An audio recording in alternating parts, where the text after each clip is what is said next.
ಬರೋದಿಲ್ಲ. ಸರಿಪ್ಪ, ತೆಗಿ, ಅದನ್ನು ತೆಗಿ, ಇದನ್ನು ತೆಗಿ. ಹಲೋ,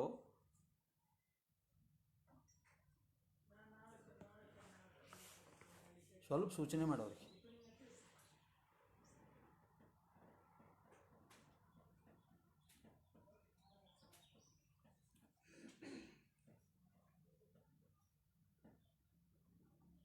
ಹಲೋ, ನಮಸ್ಕಾರ. ನಾನು ಶ್ಯಾಮ್ ಸುಂದರ್ ಬಿದರಕುಂದಿ, ಹುಬ್ಬಳ್ಳಿಯ ನವನಗರದ ನೇಸರ ಮನೆಯಿಂದ ನಾನು ಇವತ್ತು ವರಕವಿ ಬೇಂದ್ರೆಯವರು ಅಂಬಿಕಾತನಯದತ್ತನಾದುದು ಅನ್ನೋದು ವಿಷಯದ ಬಗ್ಗೆ ತಮ್ಮ ಜೊತೆಗೆ ಮಾತಾಡ್ತಾ ಇದ್ದೀನಿ. ಬೇಂದ್ರೆಯವರು ಇವತ್ತಿಗೆ 125 ವರ್ಷದ ಹಿಂದೆ ಧಾರವಾಡದಲ್ಲಿ ಒಂದು ಬಡ ಮನೆತನದಲ್ಲಿ ತಾಯಿ, ತಂದೆ, ಅಜ್ಜಿ ಇರುವಂಥ ಒಂದು ಮನೆ, ಅಲ್ಲಿ ಹುಟ್ಟಿದರು. ಮನೆ ಸಣ್ಣದಿದ್ದರೂ ಮುಂದೆ ಅವರು ಅಂಬಿಕಾತನಯದತ್ತನಾಗಿ ಕನ್ನಡ ಜಗತ್ತನ್ನು ತಮ್ಮ ಮನೆಯನ್ನಾಗಿ ಮಾಡಿಕೊಂಡ್ರು. ಇವತ್ತು ಅವರು ತೀರಿಕೊಂಡು ಎಷ್ಟೋ ವರ್ಷಗಳಾದರೂ ಕೂಡ, ಸುಮಾರು 40 ವರ್ಷ ಆದರೂ ಕೂಡ ಬೇಂದ್ರೆಯವರು ಅಂಬಿಕಾತನಯದತ್ತನಾಗಿ ನಮ್ಮ ಜೊತೆಗಿದ್ದಾರೆ. ಅಂಥ ಕವಿಯ ಜೀವನ ಮತ್ತು ಕಾವ್ಯ. ಜೀವನದಲ್ಲಿ ಅವರು ದ ರಾ ಬೇಂದ್ರೆ, ಕಾವ್ಯದಲ್ಲಿ ಅಂಬಿಕಾತನಯದತ್ತ. ಅಂಬಿಕಾತನಯದತ್ತ ಒಬ್ಬ ವ್ಯಕ್ತಿ, ಕವಿ. ದ ರಾ ಬೇಂದ್ರೆ ನಮ್ಮ ನಿಮ್ಮಂತೆ ಒಬ್ಬ ಮನುಷ್ಯ. ಇವೆರಡೂ ಸೇರಿದಂಥ ಒಂದು ವ್ಯಕ್ತಿತ್ವ ಅವರ ಕವಿತೆಯಲ್ಲಿ ನಮಗೆ ಕಾಣಿಸ್ತದೆ. ಬರೀ ಕವಿತೆಯಲ್ಲ, ಅವರು ಗದ್ಯವನ್ನು ಬರೆದಿದ್ದಾರೆ, ಸಾಹಿತ್ಯನೂ ಆಗಿದ್ದಾರೆ. ಜೀವನದುದ್ದಕ್ಕೂ ಅನೇಕ ಮಾತುಗಳನ್ನು, ಭಾಷಣಗಳನ್ನು ಮಾಡಿ ಕರ್ನಾಟಕದಾದ್ಯಂತ ಅವರು ಸಂಚರಿಸಿ ಕನ್ನಡಿಗರನ್ನು ಮುಖತಃ ಭೇಟಿಯಾಗಿ ಮಾತಾಡಿದ್ದಾರೆ. ಅವರ ಕಾವ್ಯ ಎಷ್ಟು ಮಾರ್ಮಿಕವೋ, ಅರ್ಥಪೂರ್ಣವೋ, ಸುಂದರವೋ ಅಷ್ಟೇ ಅವರ ಮಾತು ಕೂಡ ಇತ್ತು. ಬೇಂದ್ರೆಯವರು ಇವತ್ತು ಮಾತಾಡ್ತಾ ಇಲ್ಲ, ಆದರೆ ಅವರ ಪದ್ಯಗಳಲ್ಲಿ, ಕವಿತೆಗಳಲ್ಲಿ ಅವರು ನಮ್ಮನ್ನು ಉದ್ದೇಶಿಸಿ ಮಾತಾಡ್ತಾ ಇದ್ದಾರೆ. ಬೇಂದ್ರೆಯವರು ಬರೆದ ಪ್ರತಿಯೊಂದು ಪದ್ಯ ಕೂಡ ಒಬ್ಬ ಸಹೃದಯನನ್ನು ಉದ್ದೇಶಿಸಿ ಮಾಡಿದ್ದು. ಸಹೃದಯ ಶಬ್ದ ಅವ್ರದ್ದೇ. ಕವಿ ಕೃತಿ ಬರೀತಾನೆ, ಆ ಕೃತಿಯನ್ನು ಓದುವ ಸಹೃದಯ, ರಸಿಕ, ಓದುಗ ಬೇಕು. ಅವನ ಜೊತೆಗೆ ನಾನು ಮಾತಾಡ್ತಾ ಇದ್ದೀನಿ ಅಂತಲೇ ಅವರು ಹೇಳಿದರು. ಅವರು ಮಾತಾಡುವಾಗ ಅಂಬಿಕಾತನಯದತ್ತನಾಗ್ತಾರೆ. ಆದರೆ ಅವರೊಬ್ಬ ಮನುಷ್ಯನಾಗಿದ್ದರಿಂದ ಅವರ ವ್ಯವಹಾರ ನಾಮ ದ ರಾ ಬೇಂದ್ರೆ. ವ್ಯವಹಾರ ನಾಮ ವ್ಯಕ್ತಿ, ಕಾವ್ಯನಾಮ ಆ ವ್ಯಕ್ತಿಯ ವ್ಯಕ್ತಿತ್ವ. ಬೇಂದ್ರೆ ಕಲ್ಪಿಸಿಕೊಳ್ತಾರೆ, ಶಬ್ದಗಳನ್ನು ರೂಪಿಸ್ತಾರೆ, ಅವುಗಳನ್ನು ಕವಿತೆಯ ರೂಪದಲ್ಲಿ ಮಾರ್ಪಡಿಸಿ ಅದಕ್ಕೊಂದು ಅರ್ಥವನ್ನು ಕೊಡುವ ಕೆಲಸ ಅಂಬಿಕಾತನಯದತ್ತಂದು. ವ್ಯಕ್ತಿ ಮತ್ತು ಕವಿ ಬೇರೆ ಬೇರೆ ಏನು ಅನ್ನುವಂಥ ಒಂದು ಪ್ರಶ್ನೆ ಬಂದಾಗ ಬೇಂದ್ರೆ ಮತ್ತು ಅಂಬಿಕಾತನಯದತ್ತ ಬೇರೆ ಬೇರೆ ಅಲ್ಲ ಅನ್ನೋದು ಅವರ ಕಾವ್ಯದ ಓದಿನಿಂದ ಮತ್ತು ಅವರ ಜೀವನದ ಕಥೆಯಿಂದ ನಮಗೆ ತಿಳಿತದೆ. ಅವರು ದ ರಾ ಬೇಂದ್ರೆಯಾಗಿ ಹುಟ್ಟಿ ಅಂಬಿಕಾತನಯದತ್ತನಾಗಿ ಕವಿಯಾಗಿ ಬೆಳೆದರು. ಬೇಂದ್ರೆ ಬದುಕು, ಬೇಂದ್ರೆ ಕಾವ್ಯ ಬಾಳವಾಗಿದ್ದರಿಂದ ಅದು ನಮ್ಮ ಜೊತೆಗೆ ಈಗಲೂ ಕೂಡ ಇದೆ. ಬದುಕು ಹೋಗ್ತದಷ್ಟೇ. ತಮ್ಮ 86ನೇ ವಯಸ್ಸಿನಲ್ಲಿ ತೀರಿಕೊಂಡ್ರು. ಆದರೆ ಈಗ 125 ವರ್ಷ ಆದರೂ ಕೂಡ ಬೇಂದ್ರೆಯವರು ನಮ್ಮ ಜೊತೆಗಿದ್ದಾರೆ. ಅವರ ಕಾವ್ಯ ಬೆಳಕಿನ ಕಾವ್ಯ. ನಮ್ಮ ಜೀವನದ ಹಾದಿಯಲ್ಲಿ ಅವರು ಬೆಳಕಾಗಿ ನಮ್ಮ ಜೊತೆಗಿದ್ದಾರೆ. ಬೆಳಕೇ ಕಾವ್ಯ ಅನ್ನೋದನ್ನು ಒಂದು ಪದ್ಯದಲ್ಲಿ ಅವರು ಹೇಳ್ತಾರೆ. ಉದಿತ ದಿನ ಮುದಿತ ವನ ವಿಧ ವಿಧ ವಿಹಗಸ್ವನ, ಇದುವೇ ಜೀವ ಇದು ಜೀವನ, ಪವನದಂತೆ ಪಾವನ. ಏಸೋ ವಿಧ ಏನೋ ಹದ, ಗಾಳಿಗೊಡೆದ ಬುದ್ಬುದ, ಬೆಳಕೆ ಬದುಕು ಎಂಬ ಮುದ, ಜೀವ ಹೊಮ್ಮಿ ಚಿಮ್ಮಿದ. ನೂರು ಮರ ನೂರು ಸ್ವರ, ಒಂದೊಂದು ಅತಿಮಧುರ, ಬಂಧವಿರದೆ ಬಂಧುರ, ಸ್ವಚ್ಛಂದ ಸುಂದರ. ಇದು ವಸಂತ ಮುಖ ಅನ್ನುವಂಥ ಅವರ ಕವಿತೆಯೊಳಗೆ ನಮಗೆ ಸಿಗ್ತಕ್ಕಂಥದ್ದು ಮಾತು. ಬೇಂದ್ರೆಯವರು ಆಡಿದ ಮಾತೆಲ್ಲ ಕವಿತೆಯಾಗಿ ಅವರ ವೈಯಕ್ತಿಕ ಸುಖ ದುಃಖಗಳು ಕಾವ್ಯದಲ್ಲಿ ಆನಂದಮಯವಾಗಿ ನಮ್ಮನ್ನು ತಲುಪ್ತಾವೆ. ಅವರೊಳಗಿನ ಅಂಬಿಕಾತನಯದತ್ತ ಈ ಕೆಲಸವನ್ನು ನಿರಂತರವಾಗಿ ಮಾಡ್ತಾನೆ. ಬೇಂದ್ರೆ ದೇಹ ಭಾವ ಜೀವ ಪ್ರಜ್ಞೆಯುಳ್ಳಂಥ ಒಂದು ಘಟಕ. ಅವರ ಈ ಘಟಕಕ್ಕೆ ಕಲ್ಪನೆಯ ಪ್ರತಿಭೆಯ ಶಕ್ತಿಯನ್ನು ತುಂಬಿ ಆ ಶಕ್ತಿಗೆ ಅನುಗುಣವಾಗಿರುವಂಥ ಭಾವಪೂರ್ಣವಾಗಿರುವಂಥ ಪದಗಳನ್ನು ಜೋಡಿಸಿ ಅದನ್ನು ಕಾವ್ಯ ಮಾಡುವ ಕೆಲಸ ಅಂಬಿಕಾತನಯದತ್ತಂದು.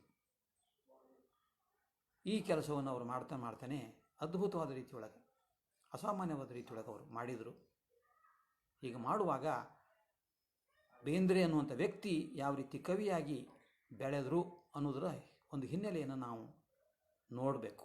ನೋಡಿದಾಗ ಅವರ ಕಾವ್ಯಕ್ಕಿರುವಂಥ ಪ್ರೇರಣೆಗಳೇನು, ಪರಿಣಾಮಗಳೇನು ಅನ್ನೋದು ಕೂಡ ನಮ್ಮ ಗಮನಕ್ಕೆ ಬರ್ತದೆ. ಅದೇ ಬೇಂದ್ರೆ ಅವರನ್ನು ನಾವು ಅರ್ಥ ಮಾಡಿಕೊಳ್ಳಿಕ್ಕೆ ಸಾಧ್ಯವಾಗ್ತದೆ. ಬೇಂದ್ರೆ ಅವರು ಅಂಬಿಕಾತನಯದತ್ತನಾಗಿ ಹುಟ್ಟಿದರು ಅಂತ ಹೇಳಿದ್ವಿ ನಾವು. ಅವ್ರನ್ನ ವರಕವಿ ಅಂತಲೂ ನಾವು ಅಂತೀವಿ.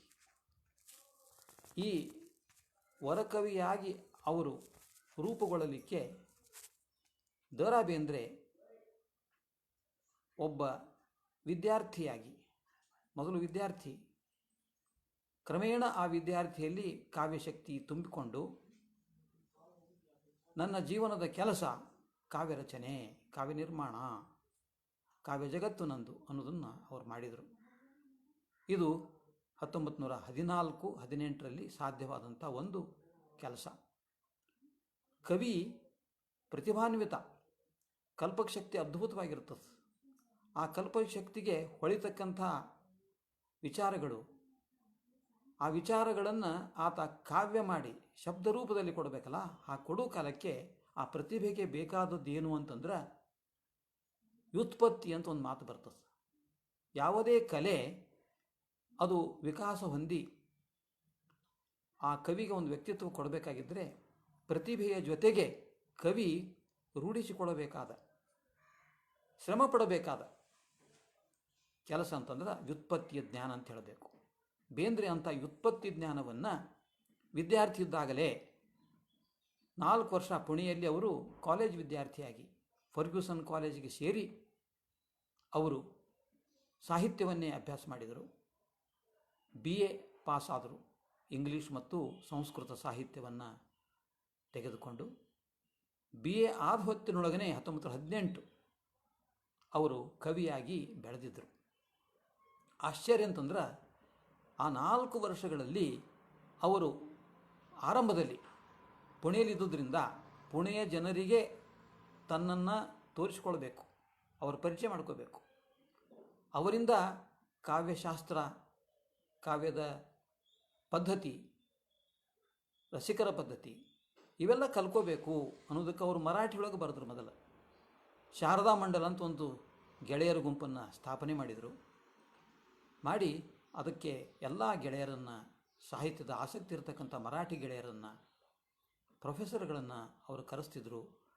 ಅವ್ರ ಉದ್ದೇಶ ಏನು ಅಂತಂದ್ರೆ, ನಾನು ಕವಿಯಾಗಿ ಇದ್ದೇನೆ, ಕವಿಯಾಗಿ ಬೆಳಿಬೇಕಾಗಿದೆ ಅಂಥೇಳಿ ಅವರು ಶಾರದಾ ಮಂಡಲದ ಮೂಲಕ ತಮ್ಮನ್ನು ಪ್ರಕಟ ಮಾಡಿಕೊಂಡ್ರು. ಆವಾಗ ಅವರು ಮರಾಠಿ ಕವಿತೆಗಳನ್ನು ಬರೆದರು. ಅವ್ರ ತಾಯಿ ಭಾಷೆ ಮರಾಠಿನೇ. ಅಂಬಿಕಾ ಅವಳ ತಾಯಿ ಕೊಟ್ಟ ಭಾಷೆ ಅದು, ಅವ್ರ ಮನೆ ಮಾತು ಆಗಿತ್ತು. ಆದರೆ ಪುಣೆಯಲ್ಲಿದ್ದುದರಿಂದ ಕಮ್ಯುನಿಕೇಟ್ ಆಗಬೇಕಲ್ಲ, ತಾನು ಮರಾಠಿ ಒಳಗೆ ಬರೆದರು. ಆದರೆ ಮರಾಠಿ ಕವಿತೆಗಳನ್ನು ಅವರು ಎಂದೂ ಪ್ರಕಟ ಮಾಡಲೇ ಇಲ್ಲ. ಯಾಕಂದರೆ ಅವ್ರ ಕಣ್ಣು ಅಥವಾ ಅವರ ದೇಹ, ಅವರ ಮನಸ್ಸು, ಅವರ ಭಾವ ಎಲ್ಲವೂ ಇದ್ದದ್ದು ಧಾರವಾಡದಲ್ಲಿ. ಧಾರವಾಡ ಕನ್ನಡ ನಾಡು, ಕನ್ನಡ ನುಡಿ.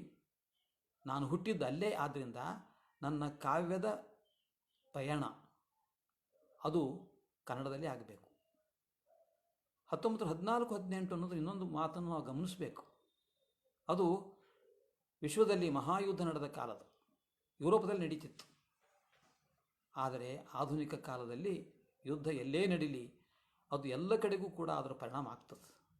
ಭಾರತಕ್ಕೂ ಕೂಡ ಆಯಿತು.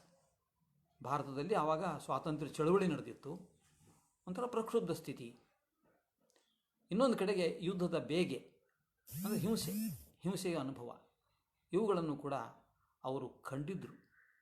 ಆ ಹೊತ್ತಿನಲ್ಲಿ ಬೇಂದ್ರೆ ನಿಜವಾದ ಪ್ರತಿಭಾವಂತ ಕವಿ ಅಥವಾ ಕಲಾಕಾರ ಏನು ಮಾಡ್ತಾನಂತಂದ್ರೆ ತನ್ನ ವೈಯಕ್ತಿಕವಾದದ್ದನ್ನು ಮಾತ್ರ ಅಭಿವ್ಯಕ್ತಿ ಮಾಡೋದಿಲ್ಲ.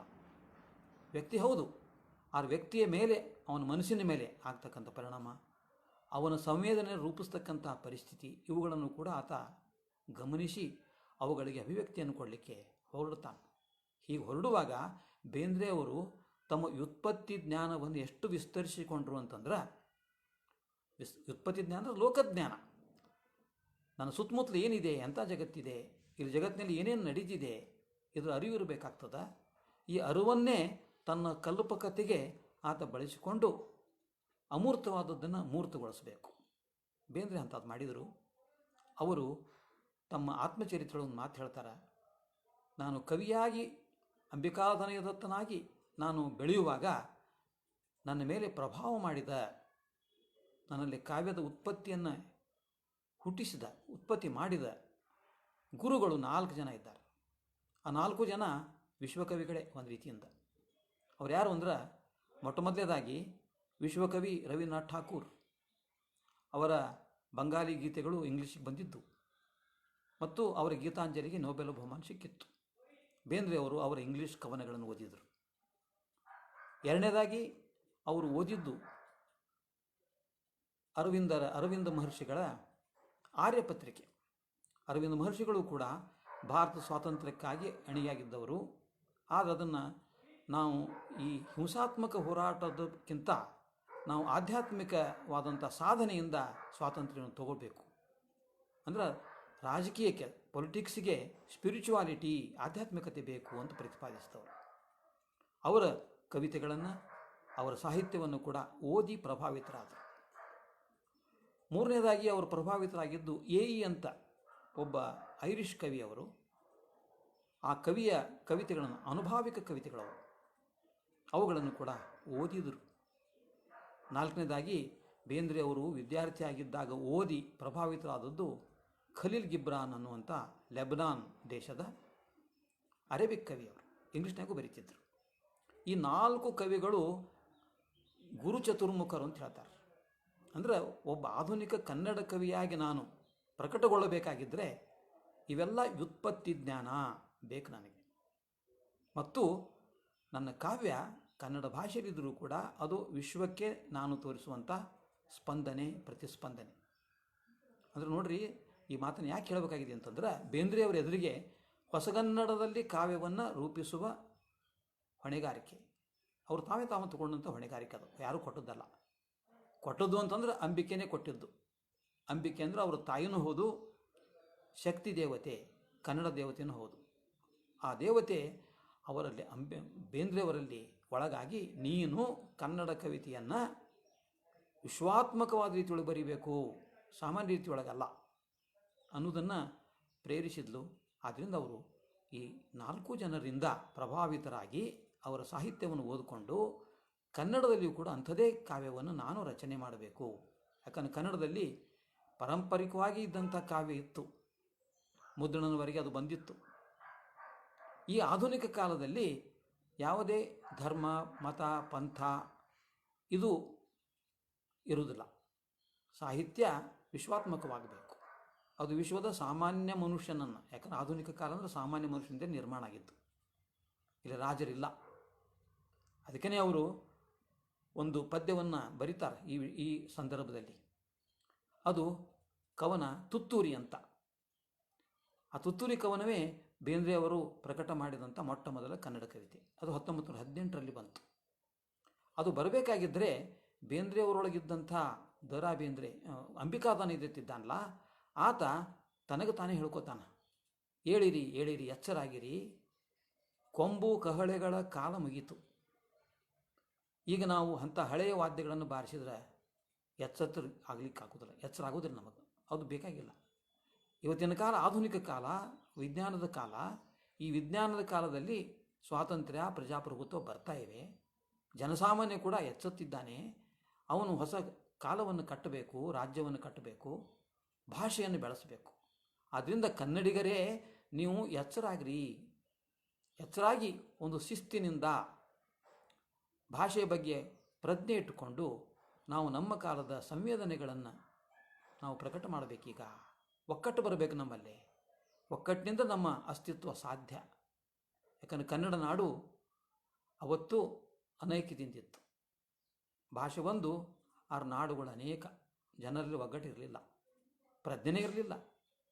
ಎಷ್ಟು ವಿಚಿತ್ರ ಅಂದ್ರೆ ಧಾರವಾಡದಲ್ಲಿ 1916ರವರೆಗೆ ಕಾಲೇಜ್ ಕಲೀಲಿಕ್ಕೆ ಅವಕಾಶವೇ ಇರಲಿಲ್ಲ. ಹೀಗಾಗಿ ಬೇಂದ್ರೆ ಅವರು ಪುಣೆಗೆ ಹೋಗಬೇಕಾಯ್ತು. ಇದು ಒಂದು ಮೇಲ್ನೋಟದ ಲಕ್ಷಣ.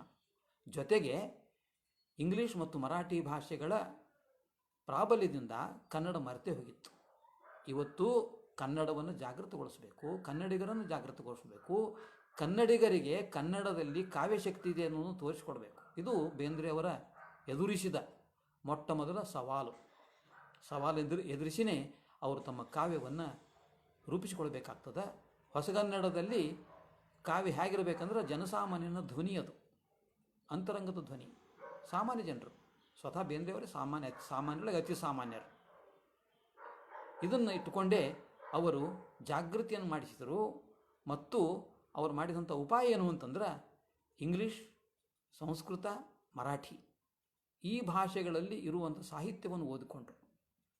ಕನ್ನಡದಲ್ಲಿ ಅಂಥ ಒಂದು ಸಾಹಿತ್ಯ ಬರಬೇಕಲ್ಲ ಅನ್ನುವಂಥ ಕಾಳಜಿಯಿಂದ ಬೇಂದ್ರೆಯವರು BA ಪಾಸ್ ಆದ ಕೂಡಲೇ ಅಲ್ಲಿ ಒಂದು ಕ್ಷಣ ಇರಲಿಲ್ಲ ಪುಣೆಯೊಳಗೆ.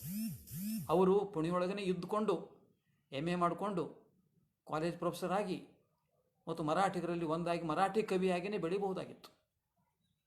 ಅವರು ಬರೆದಂಥ ಎಲ್ಲ ಮರಾಠಿ ಕವಿತೆಗಳು ಒಂದು ಸಾಂಕೇತಿಕ ಘಟನೆಯಿಂದ ಅವು ಹೋಗಿಬಿಟ್ಟು, ಆ ಕವಿತೆಯನ್ನು ಓದ್ತಾ ಓದ್ತಾ ಗೆಳೆಯನ ಜೋಡಿ ಬರೋ ಮುಂದೆ ಅಲ್ಲಿ ಒಂದು ಸೇತುವೆ ಅದ, ಎರಡು ನದಿಗಳನ್ನು ಸೇರಿಸ್ತಕ್ಕಂಥದ್ದು.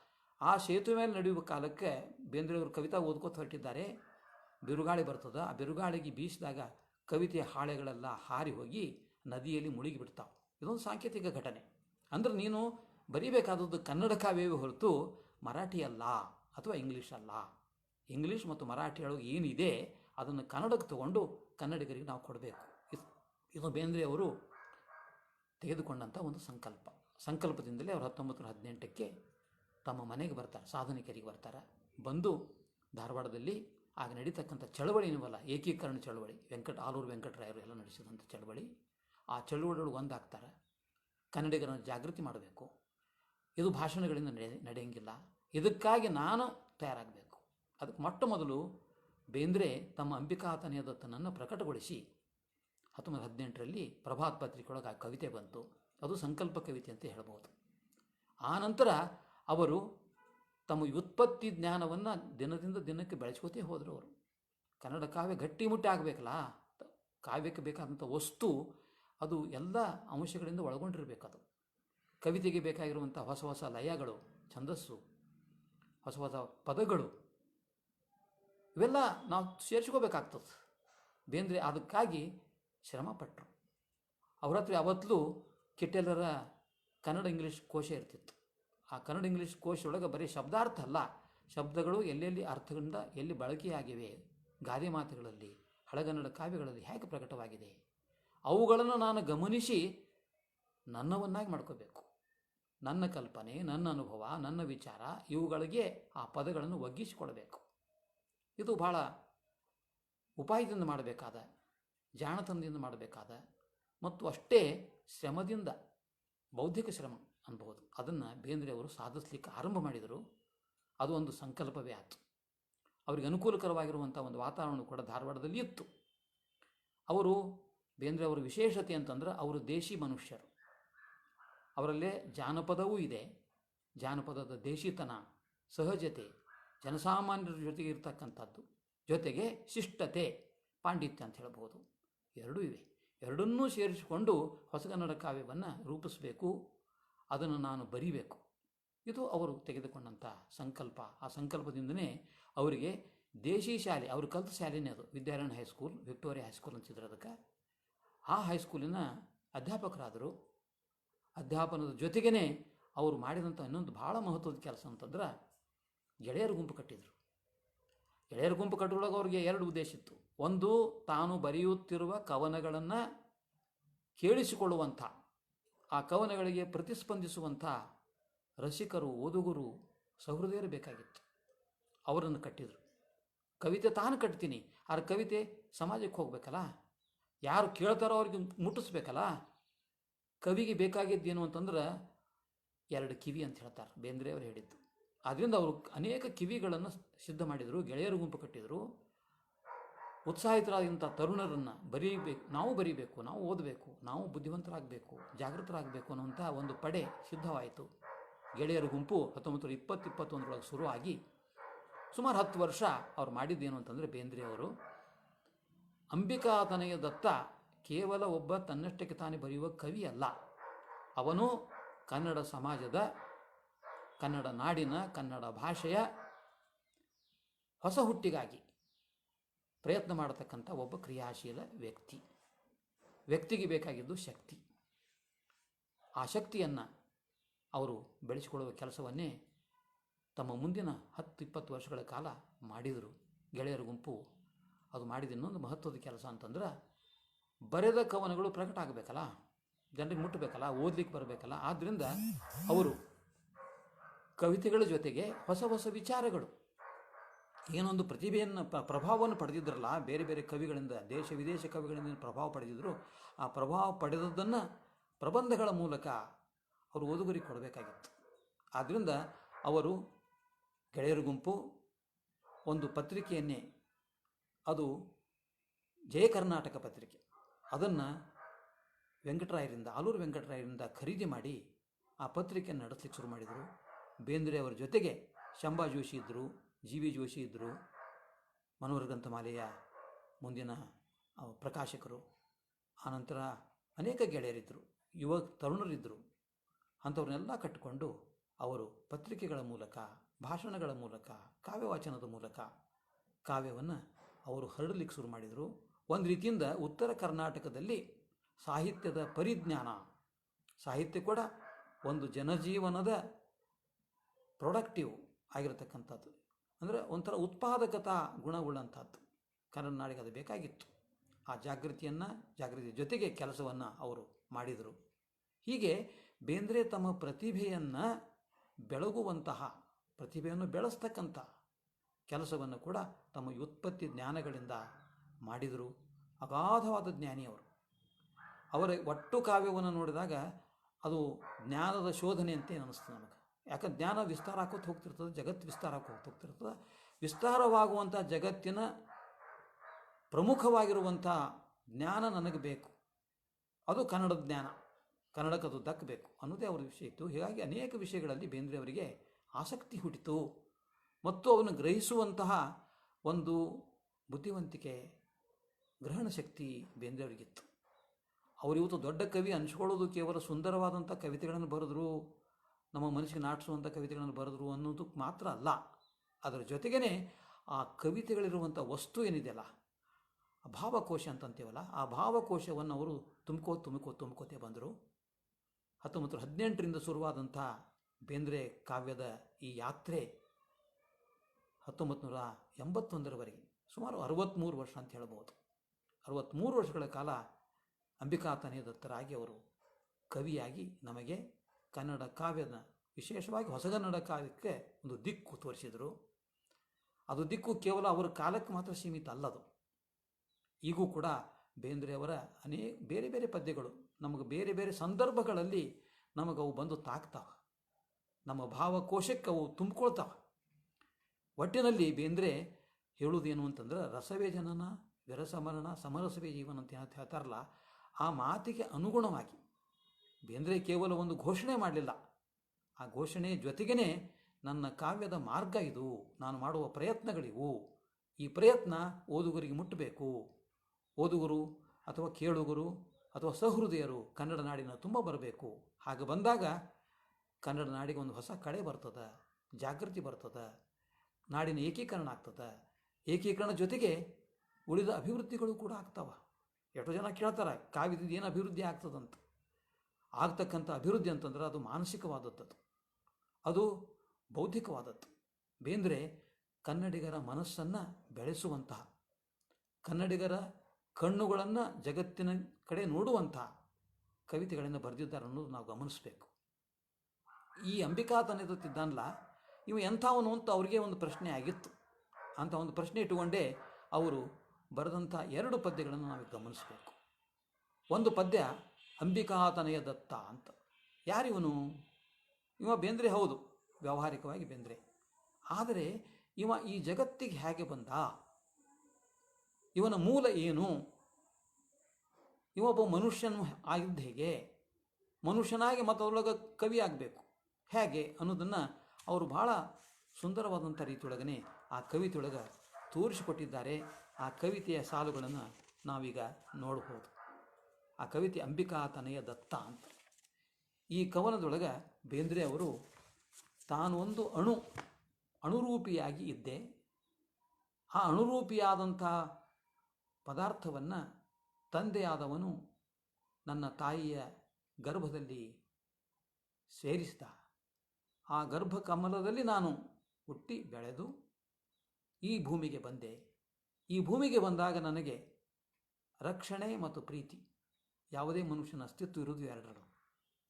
ರಕ್ಷಣೆ ಸಿಕ್ಕರಲ್ಲ, ಪ್ರೀತಿನೂ ಬೇಕು, ಪ್ರೀತಿ ಜೊತೆಗೆ ರಕ್ಷಣೆ ಬೇಕು. ಇವೆರಡನ್ನೂ ಕೊಟ್ಟವಳು ಯಾರು ಅಂದ್ರೆ ತಾಯಿ ಅಂಬಿಕೆ. ಅದಕ್ಕೇ ನಾನು ಅಂಬಿಕಾತನಯ ದತ್ತ ಅಂತಾರೆ. ಅಂಬಿಕೆಯ ಮಗ ದತ್ತ, ದತ್ತಾತ್ರೇಯ ಅಂತೂ ಹೌದು, ಅಂಬಿಕೆ ಕೊಟ್ಟಂಥ ಕವಿ ಅಂತೂ ಅರ್ಥ ಆಗ್ತದೆ. ಅಲ್ಲಿ ಹೇಳ್ತಾರೆ ಅವರು ಕೊನೆಗೆ, ಮುದ್ದಿನೊಡನೆ ಮುದ್ದು ಮಾತು ಕರೆಸಿ, ಮುದ್ದಿನೊಡನೆ ಮುದ್ದು ಮಾತು ಕಲಿಸಿ, ಉಲಿಸಿ ನಲಿಸಿದೆ, ನಿನ್ನ ತಿಳಿವ ಸಲಿಸಿದೆ, ನಿನ್ನ ತನುವಿನಿಂದ ಬಂದ ಮುದ್ದು ತನಯ ನೀತನು, ನೀನು ಈಯಲಿತ್ತನು. ತಾಯಿ ಮಾಯಿ ಅಂಬಿಕೆಯೇ, ನಿನ್ನ ತನಯ ದತ್ತನು, ನೀನು ಇತ್ತುದಿತ್ತನು. ನೀನೇನು ಕೊಟ್ಟೆ ಅದನ್ನೇ ನಾನು ಕವಿತೆ ಮೂಲಕ ಕೊಟ್ಟೆ. ನಿನ್ನ ಜನುಮದೊಂದು ಪಾಡು, ಪಾಡು ಅಂದರೆ ಪರಿಸ್ಥಿತಿ, ನಿನ್ನ ಜನುಮದ ಒಂದು ಜೀವನದ ಒಂದು ಪಾಡು ಪರಿಸ್ಥಿತಿ ಹಾಡು ಆಗಿ ಮೂಡಿತು. ನಿನ್ನದು ಪಾಡು, ನನ್ನದು ಪಾಡೆ, ಬೇಂದ್ರೆ ಆಗಿ ಪಾಡು, ಅಂಬಿಕಾತನಯದತ್ತನಾಗಿ ಅದು ಹಾಡಾಗ್ತದೆ. ಬೇಂದ್ರೆಗಾಗಿರ್ತಕ್ಕಂಥ ದುಃಖ, ಕಷ್ಟ, ನಷ್ಟ, ಸಂಕಟ ಲೌಕಿಕವಾದದ್ದು, ಅವು ಕವಿತೆಯೊಳಗೆ ಬಂದಾಗ ಹಾಡಾಗ್ತಾವೆ. ಅದನ್ನೇ ಅವ್ರು ಹೇಳ್ತಾರೆ, ಹಾಡು ಆಗಿ ಮೂಡಿತು ನನ್ನ ಕೊರಳು ಹಾಡಿತು, ನನ್ನ ನಿಮಿತ್ತಷ್ಟೇ. ಮೂರ್ತಿಗಾಗಿ ಮುಗಿದ ಕೈಯು ಗುಡಿಗೆ ಸಲ್ಲುವಂತೆಯೇ, ಎರಡೂ ಒಂದೆಂಬಂತೆಯೇ ಹಾಡಲಾಗಿ ಕವಿಯು ಎಂದು ಜನವು ನನ್ನ ಕರೆದಿದೆ. ನಿನ್ನ ಹೆಸರು ಮರೆಗಿದೆ. ನನ್ನ ಹೆಸರು ಮುಂದೆ ಬಂತು, ನನ್ನ ಹೆಸರು ಎಲ್ಲರಿಗೂ ಕೇಳಿಸ್ತದೆ, ಆದರೆ ನಿನ್ನ ಹೆಸರು ಮರೆಗಿರ್ತದೆ. ತಾಯಿ, ನೀನು ಮರೆಗಿರ್ತಿದ್ದ. ನಿನ್ನ ಲಲ್ಲೆಯಲ್ಲೇ ಹುಟ್ಟಿ ಬೆಳೆದು ಬಂದ ಸೊಲ್ಲಿದು. ಲಲ್ಲೆ ಅಂದರೆ ಪ್ರೀತಿಯ ಆಟ, ಮಾತು. ನಿನ್ನದು ಲಲ್ಲೆ, ಕವಿತೆ ಬರೆದಾಗ ನನ್ನದು ಸೊಲ್ಲು. ನನ್ನ ಸೊಲ್ಲಿಗೆ ನಿನ್ನ ಲಲ್ಲೆಯೇ ಕಾರಣ, ಬೇರೆ ಏನು ಬಲ್ಲದು. ನಿನ್ನ ಉದರದೊಂದ ಹೂವ ಸರಸ್ವತಿಗೆ ಸಲ್ಲಿಸಿದೆ, ಚುಕ್ಕಿಯಾಗಿ ನಡೆಸಿದೆ. ಸಾವಿರದ ಮನೆಗಳಲ್ಲಿ ನನಗೆ ಮನೆಯ ಮಾಡಿದೆ. ಇವತ್ತು 1000 ಲಕ್ಷ ಮನೆಗಳಲ್ಲಿ ಕವಿಯಾಗಿದ್ದೀನಿ ನಾನು. ಈ 1000 ಮನೆಗಳಲ್ಲಿ ನನಗೆ ಮನೆಯ ಮಾಡಿದೆ, ಮನೆಯನ್ನು ಒದಗಿಸಿಕೊಟ್ಟವಳು ನೀನು. ತಾಯಿ ಆಟ ಹೂಡಿದೆ. ತಾಯಿ ಮಾಡೋದಿದೆ ಕೆಲಸ. ತನ್ನ ಮಗ, ತನ್ನ ಮಕ್ಕಳು ಎಲ್ಲರ ಮನೆಯೊಳಗೂ ಇರಬೇಕು. ನಿನ್ನ ಹೆಸರಿನಲ್ಲಿ ನಾನು ಬರೆಯುವುದೇನು ಸೋಜಿಗ, ತಿಳಿಯಲಾರದಿ ಜಗ. ಇದು ಗುಟ್ಟು, ಇದು ವೈಯಕ್ತಿಕ ಅಲ್ಲ, ಇದು ಎಲ್ಲ ಪ್ರತಿಭಾನ್ವಿತರಿಗೆ, ಶಕ್ತಿವಂತರಿಗೆ ಆಗಿರುವಂಥ ಅನುಭವ ಅಂತ ಹೇಳ್ಬೋದು.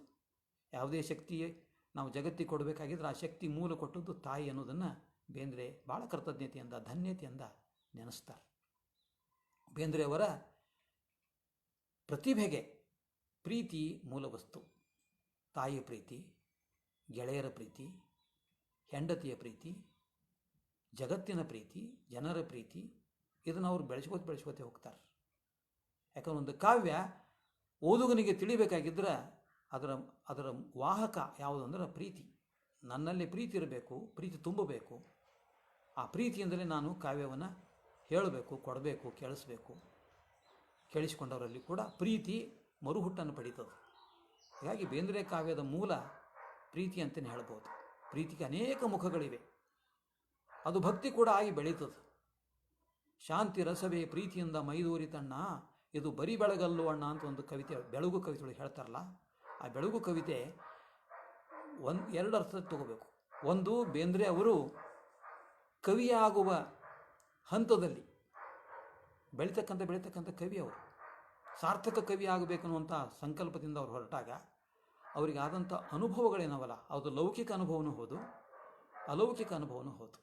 ಇದು ಬರೀ ಬೆಳಗಲ್ಲೋ ಅಣ್ಣ ಅಂತ ಏನು ಹೇಳ್ತಾರಲ್ಲ, ಆ ಕವಿತೆಯೊಳಗೆ ಸೂರ್ಯೋದಯದ ವರ್ಣನೆ ಮಾತ್ರ ಇಲ್ಲ, ವರ್ಣನೆಯ ಜೊತೆಗೇ ಏನದಂತಂದ್ರೆ ತನ್ನಲ್ಲಿ ಆಗಿರತಕ್ಕಂಥ ಒಂದು ಮಾರ್ಪಾಟು, ಅವರ ದೇಹ, ಭಾವ, ಜೀವ, ಪ್ರಜ್ಞೆ ಇವುಗಳಲ್ಲಿ ಒಂದು ಹೊಸತನ ಬಂದುಬಿಡ್ತದೆ, ಒಂದು ಹೊಸ ದೃಷ್ಟಿ ಕಾಣಿಸ್ತದೆ. ಈ ನಾನು ನೋಡ್ತಕ್ಕಂಥ ಪ್ರಕೃತಿ ಅದಲ್ಲ, ಇದು ನನ್ನಿಂದ ಹೊರಗಲ್ಲ, ನನ್ನೊಳಗೆ ಇದೆ.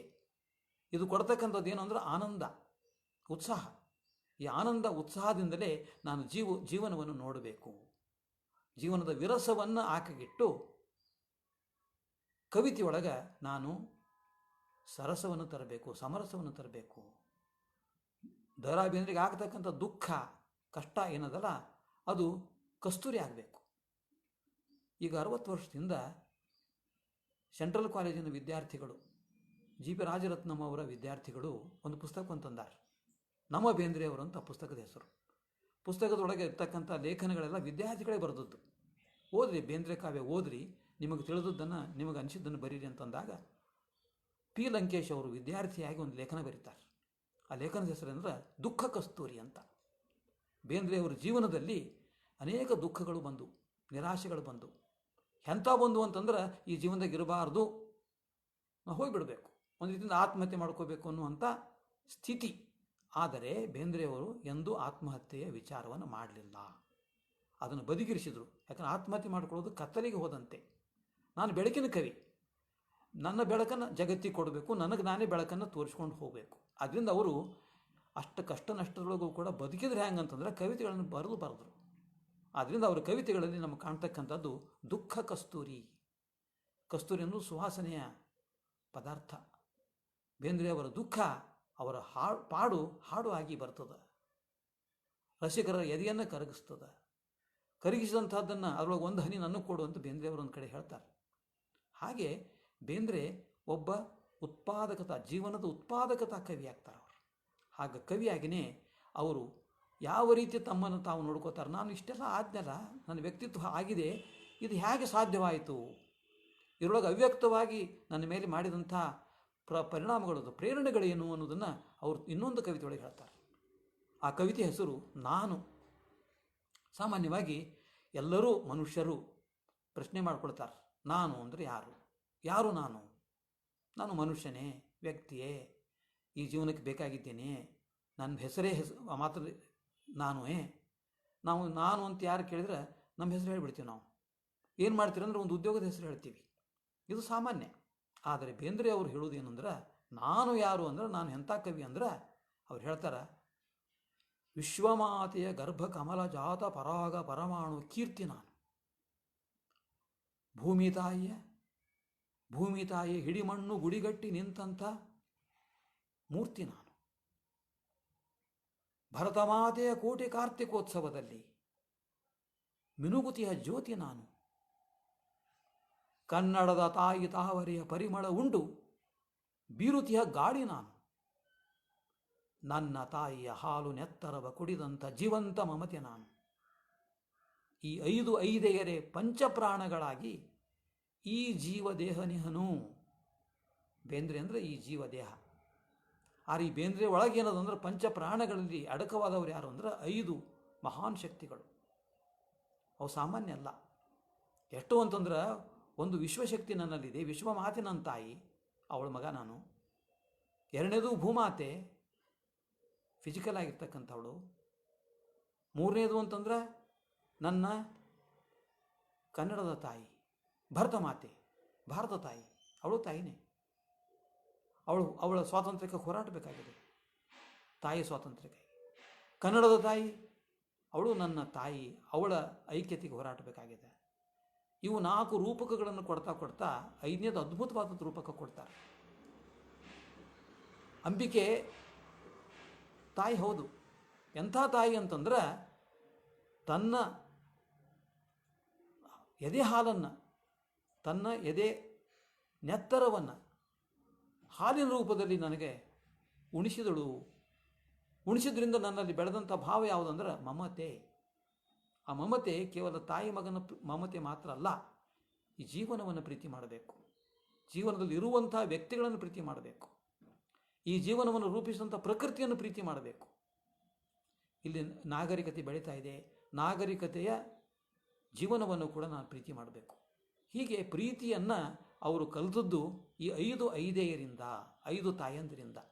ಬಹುಶಃ ಜಗತ್ತಿನೊಳಗೆ ಯಾರೂ ಕೂಡ ಈ ಕಲ್ಪನೆ ಮಾಡಿಕೊಂಡಿಲ್ಲ. ನಿನ್ನ ತಾಯಿ ಯಾರಂದ್ರೆ ಒಬ್ಬ ತಾಯಿ ಅಂತ ಇಷ್ಟೇ ಹೇಳ್ಬಿಡ್ತೀವಿ ನಾವು. ಆದ್ರೆ ಬೇಂದ್ರೆ ಅವರಿಗೆ 5 ತಾಯಿ ಅಂತ ಕಲ್ಪನೆ ಮಾಡ್ಕೋತಾರಲ್ಲ, ಅದು ಎಂಥ ಅದ್ಭುತವಾದ ಸತ್ಯವನ್ನು, ನಿಜವನ್ನು ಹೇಳ್ತದೆ ನೋಡ್ರಿ.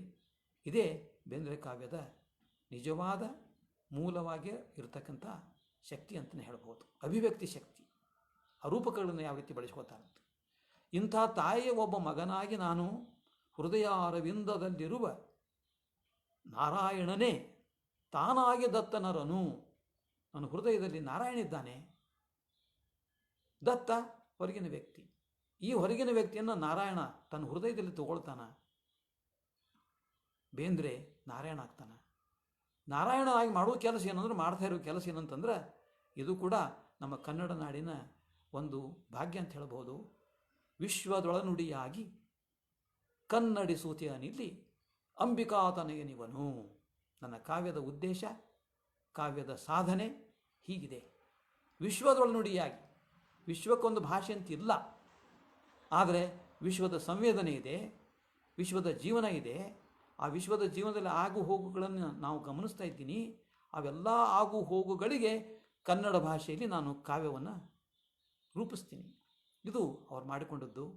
ಮತ್ತು ತಮ್ಮ 63 ವರ್ಷದ ಜೀವನದಲ್ಲಿ ಬೇಂದ್ರೆ ಅವರು ಅಂಬಿಕಾತನಯ ದತ್ತನಾಗಿ ಮಾಡ್ತಾ ಬಂದದ್ದೇ ಇದು ಅಂತ ನಾವು ಹೇಳಬಹುದು.